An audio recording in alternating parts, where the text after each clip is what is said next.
যদি এই নির্বাচন সুষ্ঠু না হয়, এই নির্বাচন যদি নিরপেক্ষ না হয়, এই নির্বাচন যদি বিগত নির্বাচনের চেয়ে উৎকৃষ্ট না হয়, তাহলে বাংলাদেশ হুমকির মুখে পড়বে, বাংলাদেশ অস্থির হবে, রাজনৈতিক সামাজিক অর্থনৈতিকভাবে বাংলাদেশ বিধ্বস্ত হবে।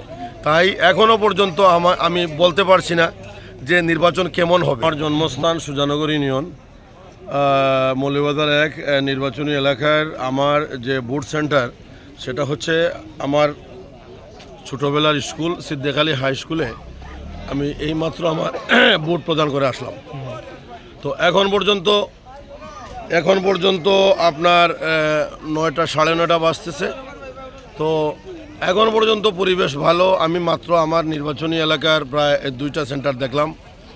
আমি আশাবাদী, যেহেতু একটা ঐতিহাসিক নির্বাচন হতে যাচ্ছে। আমি মনে করি যদি এই নির্বাচন সুষ্ঠু না হয়, এই নির্বাচন যদি নিরপেক্ষ না হয়, এই নির্বাচন যদি বিগত নির্বাচনের চেয়ে উৎকৃষ্ট না হয়, তাহলে বাংলাদেশ হুমকির মুখে পড়বে, বাংলাদেশ অস্থির হবে, রাজনৈতিক সামাজিক অর্থনৈতিকভাবে বাংলাদেশ বিধ্বস্ত হবে। তাই এখনও পর্যন্ত আমি বলতে পারছি না যে নির্বাচন কেমন হবে। মাত্র 2টা সেন্টারের যে পরিবেশ দেখলাম, ভিতরের পরিবেশ বাইরের পরিবেশ অনেক ভালো। তবে পুরুষদের চেয়ে মহিলাদের ভোটার সংখ্যা বেশি। তো যেখানে মহিলাদের ভোটার সংখ্যা বেশি, আমি আহ্বান জানাচ্ছি যেন আপনার ভোট কাস্টিংটা যেন দ্রুত হয়।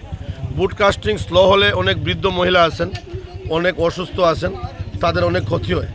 ঠিক আছে, আপনি গণভোটে না ভোটের প্রচার করতেছেন। আমি গণভোটে না দিয়েছি এবং না ভোটের প্রচার করেছি। কারণ যদি হা জয়যুক্ত হয় তাহলে বাংলাদেশ থেকে মব যাবে না। যদি হা জয়যুক্ত হয় তাহলে এই যে ডক্টর ইউনূস তার এই যে মব কালচার থেকে জাতিকে মুক্তি দিতে পারবে না।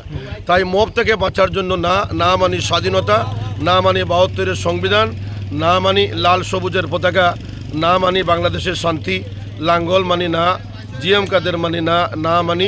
লাঙ্গলে কতটুকু সাড়া পাচ্ছেন আজকে? আমি যথেষ্ট আশাবাদী। কারণ তরুণ সমাজ, মহিলা, দলমত নির্বিশেষে শুধু মার্কা না, যোগ্যতার ভিত্তিতে যদি মানুষ বিবেচনা করে তাহলে ইনশাআল্লাহ লাঙ্গলের বিজয় সুনিশ্চিত। ধন্যবাদ।